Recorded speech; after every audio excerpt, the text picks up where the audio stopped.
নমস্কাৰ, welcome to জন মন্ত্ৰ। আজি বহুত দিনৰ মূৰত আপোনালোকৰ মাজলৈ আহিছোঁ আৰু আজি এটা বিশেষ স্পেচিয়েল টপিকৰ ওপৰত ডিছকাশ্যন কৰিবলৈ ওলাইছোঁ। এইকেইদিনত থকা এটা বাৰ্ণিং টপিক হ'ল স্নাতক শিক্ষকৰ দৰমহা বিসংগতি। এতিয়া কথাটো হ'ল এই স্নাতক শিক্ষকৰ দৰমহা বিসংগতি সঁচাকৈ হৈছেনে? আজি মই এই ভিডিঅ'টোত ইয়াৰ বিষয়ে কিছু কথা অৱলোকন কৰিবলৈ চেষ্টা কৰিম। এতিয়া আহোঁ প্ৰথমতে মোৰ পৰিচয়টো দি লওঁ। মই কোন? মই অসম গভৰ্ণমেণ্টৰে এজন গ্ৰেজুৱেট টিচাৰে আছিলোঁ। মোৰ 10 বছৰ এক্সপিৰিয়েঞ্চ আছিল আৰু বৰ্তমান মই আসাম অডিট ছাৰ্ভিচৰ এজন কেডাৰ আৰু বৰ্তমান মই district standing committee of pay ফিক্সেশ্যনৰো এজন মেম্বাৰ। এইখিনিতে মই এটা মোৰ ডিছক্লেমাৰ দি ল'ব বিচাৰিছোঁ। এই ভিডিঅ'টোত মই যিবোৰ মোৰ অপিনিয়ন মই শ্বেয়াৰ কৰিম, এই অপিনিয়নখিনি মোৰ সম্পূৰ্ণ পাৰ্চনেল আৰু এইটোৱে মোৰ কৰ্মৰত বিভাগ ফাইনেন্স ডিপাৰ্টমেণ্ট বা district standing committee of pay ফিক্সেশ্যনৰ অপিনিয়নটো নুবুজায়, ৰিকমেণ্ডেশ্যনটো নুবুজায়। সেইকাৰণে মই ইয়াত নিজৰ মোৰ পাৰ্চনেল ইণ্টাৰেষ্টৰ ওপৰত মই ইয়াৰ নিজৰ অপিনিয়নবোৰহে মই আপোনালোকৰ মাজত ডিছকাছ কৰিম বুলি ভাবিছোঁ। এতিয়া কথাটো হ'ল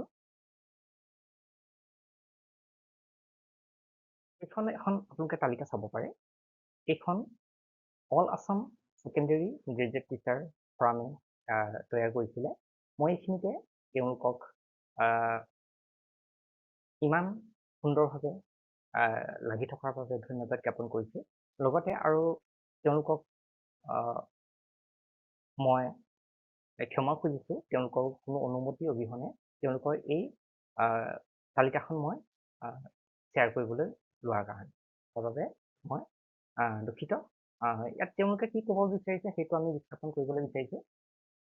তেওঁলোকৰ মতে 17/3/2017 মানে 17 মাৰ্চ 2017 চনৰ এপইণ্টমেণ্ট পোৱা, তাৰ আগতে এপইণ্টমেণ্ট পোৱা গ্ৰেজুৱেট টিচাৰ আৰু তাৰ পিছৰ এপইণ্টমেণ্ট পোৱা গ্ৰেজুৱেট টিচাৰসকলৰ মাজত যিটো পে এনামলি হৈ আছে সেইটো তেওঁলোকে দেখুৱাবলৈ যত্ন কৰিছে।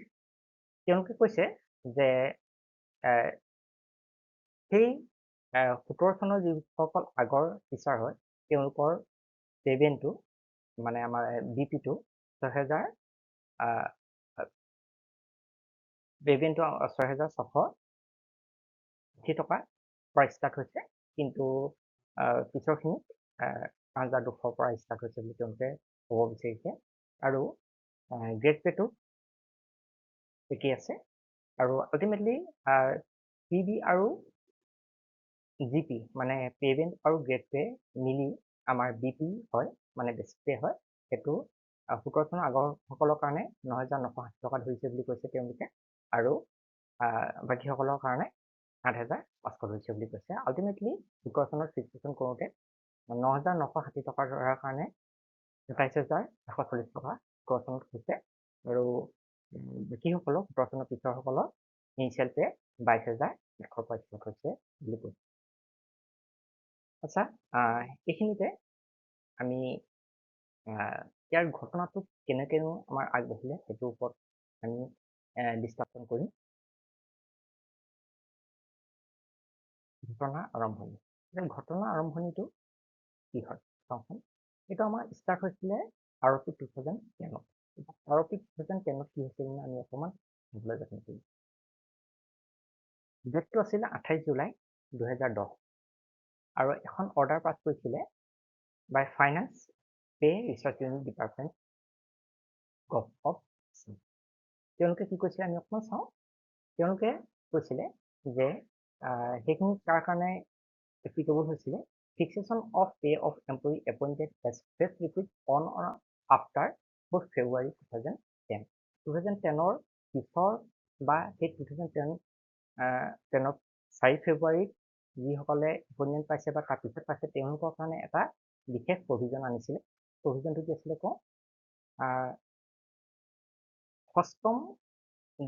ষষ্ঠ যিটো দৰমহা আয়োগ তাৰ ঠিক আগৰ গ্ৰেজুৱেট টিচাৰৰ পে স্কেলটো আছিলে ৩৫৮০ পৰা ৮৭৫০ আৰু সেইখিনি কাৰণে তেওঁলোকৰ এণ্ট্ৰি লেভেল পেটো আমাৰ পে বেণ্ডটো ৬৬৬০ টকা আৰু গ্ৰেড পেটো ২৮০০ হিচাপে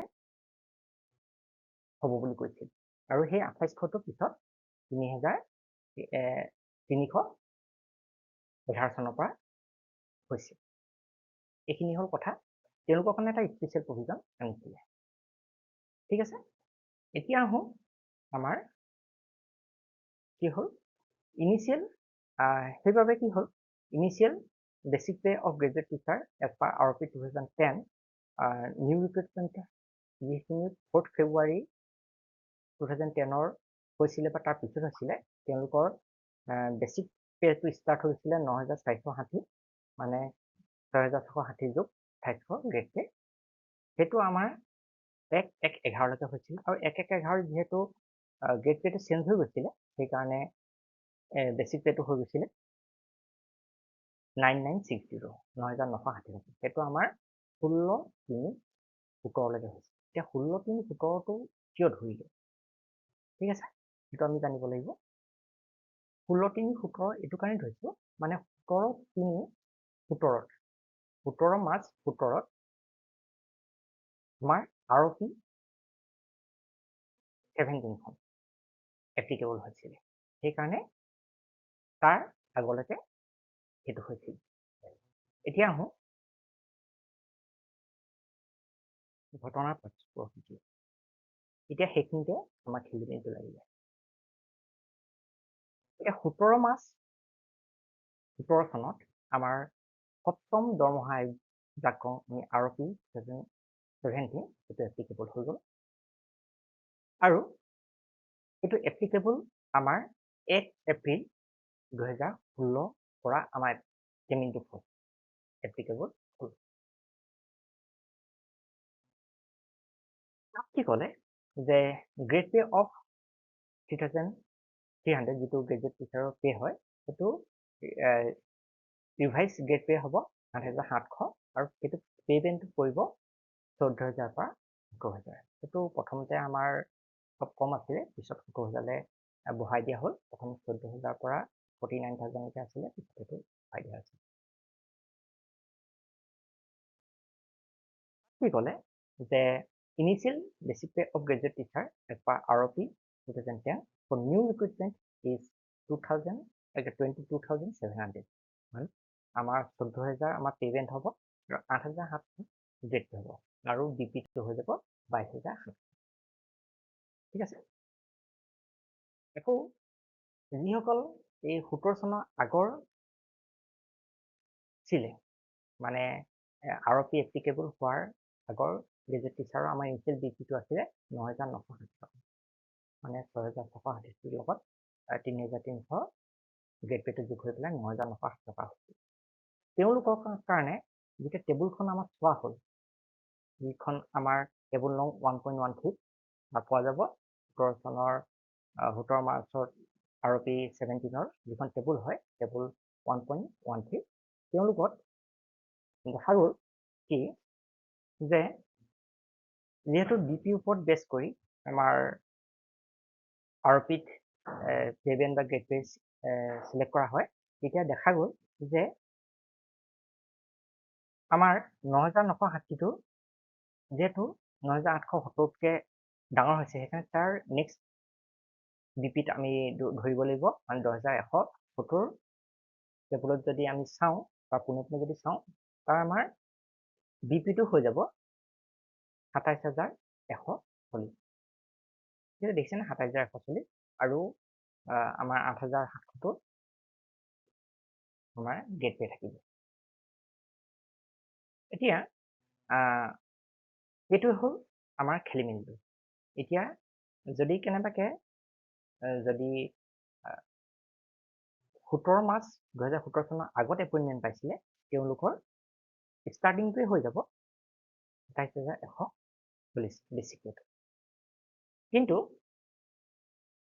যদি আমাৰ ইনিচিয়েল বেচিক পে হিচাপে ধৰোঁ তাৰ পিছৰ এপইণ্টমেণ্টখিনি তেওঁলোকক 8,500 পৰা ষ্টাৰ্টিং বেচিক পে হিচাপে ধৰি পেলাই তেওঁলোকৰ ইনিচিয়েল পেটো বেচিক পেটো ধৰিব 22,000 মানে আমাৰ পে'মেণ্টটো হ'ব 14,000 আৰু গেট পে হ'ব 8,000 সেইবাবে দেখা গ'ল কি এটা ডিফাৰেঞ্চ আহি গ'ল মানে চাওক 1 2 3 4 5 6 মানে 6টা ষ্টেপৰ এটা ডিফাৰেঞ্চ আহি গ'ল 6টা ষ্টেপৰ এটা ডিফাৰেঞ্চ মানে ইনিচিয়েল 17 চনৰ আগৰখিনি ইনিচিয়েল বেচিক পে হৈ গ'ল 27,140 আৰু 17 চনৰ শেষৰখিনি ইনিচিয়েল বেচিক পেটো হৈ যাব 22,000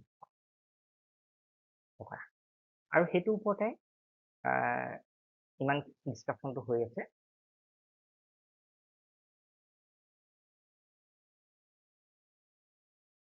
এয়া চাওক এখন তালিকা দেখুৱাইছোঁ 17 চনৰ আগৰ যিসকল টিচাৰ তেওঁলোকৰ ইনিচিয়েল বেচিক পে 27,140 তাত 18,440 পে'মেণ্ট মানে PB আৰু গেট পে হৈ গ'ল 8,000 আৰু তাৰ 17 চনৰ পিছৰ যিসকল হ'ব তেওঁলোকৰ হৈ গ'ল 22,000 টকা আৰু PBটো 14,000 গেট পেটো 8,000 আমাৰ ডিফাৰেঞ্চটো দেখুৱাইছে 4,440 এটা ডাঙৰ এটা ডিফাৰেঞ্চ হ'ব এতিয়া সেইখিনি হ'ল আমাৰ মূল কথাখিনি এতিয়া প্ৰশ্ন কেইটামান হয় যে এই দৰমহা বৈষম্য দূৰ কৰা সম্ভৱনে তাৰ কাৰণে কিছুমান আমি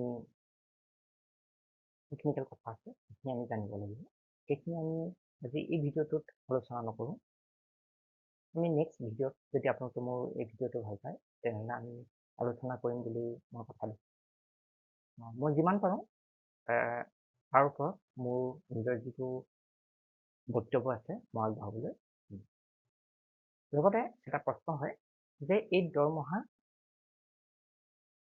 বৈষম্য কেৱল স্নাতক শিক্ষকৰ লগতে নে বেলেগ শিক্ষক বা বেলেগ চাকৰিৰ ক্ষেত্ৰত পোৱা নাই নেকি আৰু এটা প্ৰশ্ন আছে তাৰো মই নেক্সট ভিডিঅ'টো উত্তৰ দিবলৈ নকৰিম আৰু আপোনালোকে যদি ভাল পায় তেনেহ'লে মোৰ